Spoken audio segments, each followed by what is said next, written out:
What is up, YouTube? Welcome back to another video. Today I want to talk about a response from the SEC in the recent Ripple motion. Gary Gensler, the head of the SEC, has been all over CNBC Squawk Box, so I'm going to play those clips. He talks about the lawsuit, Ripple, regulation going forward, a lot of relevant topics. And then guys, check this out. While I don't think Kim Kardashian should be promoting S-coins for profit, I'm also convinced the SEC has bigger issues closer to home it should probably focus on.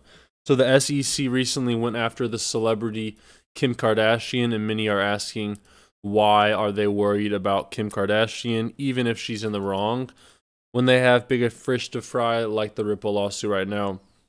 If you guys want to support, hit the like button. It's free. I don't promote BS advertisements. I make these videos for free. I won't ask you for money. All I'll ever ask is that you hit the like button, so thank you in advance.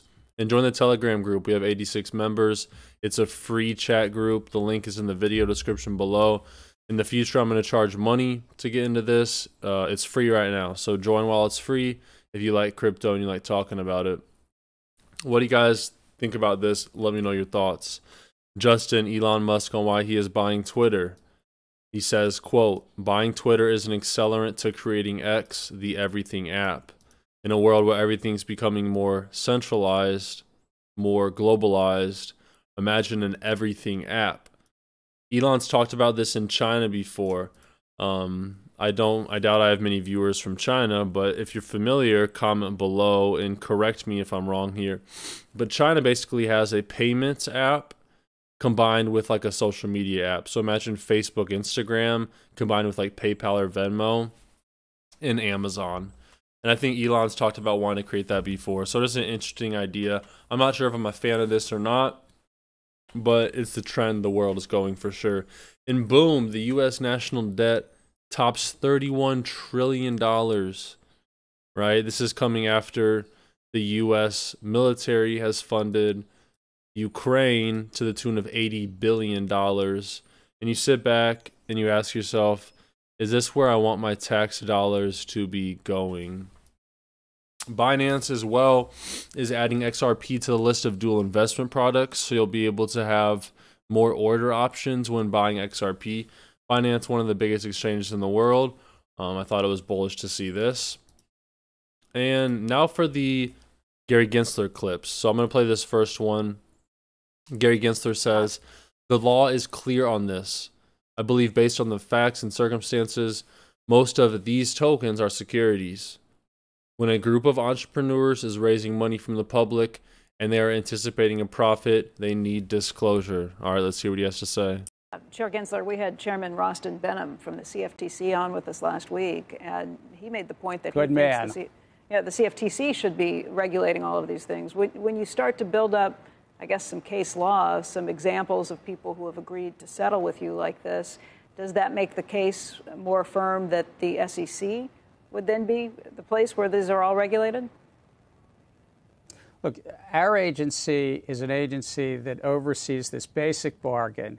When a group of entrepreneurs is raising money from the public and the public's anticipating a profit, they need disclosure, full, fair, and truthful disclosure. And that's the core bargain in our capital markets. You get to take the risk, but the person raising money or the persons raising money has to disclose various information to you. That seems how our capital markets work best. The SEC is very good at this, and that's what we do. And the case law is clear on this. The law is clear. I believe, based on the facts and circumstances, most of these tokens are securities. What he's saying there isn't that, sorry, I just realized I had the Telegram screen up that whole time. What Gary's saying there isn't that far-fetched, but what's crazy about the Ripple lawsuit is that Ripple and the executives there were working for almost 8 to 10 years with these organizations, the SEC included, trying to get regulatory clarity, trying to get answers to these enduring questions, and instead we had this regulation by enforcement approach. I think Gary Gensler is being kind of reasonable here, but it's just ironic if you consider the events that have happened in the past year and a half while he's been the head of the SEC. And then the second clip right here, okay, Gary Gensler talking about the geopolitical events in Europe, and then just with cryptocurrencies and the function of the SEC at the end of the day. Confronting this morning, which is what you think about Credit Suisse this morning. There's lots of speculation. Again, this is speculation that's online, in print, and elsewhere. They don't have #ad on them. But how concerned are you about liquidity issues and the stability of the marketplace and Credit Suisse specifically, if you could? Well, let me step away from the specifics of any one company, and I think your viewers understand I can't comment on any one company.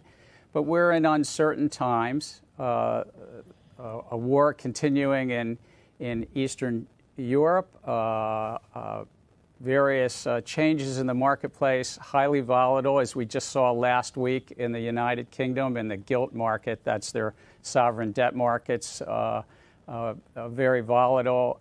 And so in these times, it's really important that an agency like ours sort of redouble our efforts on resiliency, financial stability. And that's why we have numerous projects, ongoing projects, to heighten the resiliency of our U.S. Treasury market or our money market funds or our bond funds or something as boring as shortening the settlement cycle to 1 day from 2 days. So these are the projects we're working on. But for the investing public, we're going to make every effort to lower those risks of financial stability risk where we can. But these are ongoing Right. Oh, the irony. He's talking about lowering the financial stability risks, but then you look at something like the Ripple lawsuit, and for the SEC, who's supposed to protect investors, right? That's the mission of the SEC, protect investors. What happened after the Ripple lawsuit? The opposite of that. So kind of ironic, everything he's saying here. And an update for the lawsuit. So recently we had these amicus briefs filed from Ripple clients, iRemit and TapJets. These are two independent companies that use Ripple's on-demand liquidity, and the SEC, as expected, is pushing back on these amicus briefs, claiming the proposed briefs are improper attempts to offer evidence outside the constraints of discovery restrictions, the rules of evidence, and this court's prior order. So I don't think this is going to go anywhere. I'm not a lawyer either, to be transparent. But what I do think is that the SEC, like has been hypothesized, like they've been doing this whole time, is just trying to push back and delay until they either have to come to some settlement or until they have some crazy big breakthrough or something. Make sure you guys join the Telegram group. It's free. Links in the video description below. And subscribe if you're new. Hit the bell next to the subscribe button. YouTube shadow bans me. So if you never want to miss a breaking news update, hit the bell next to the subscribe button.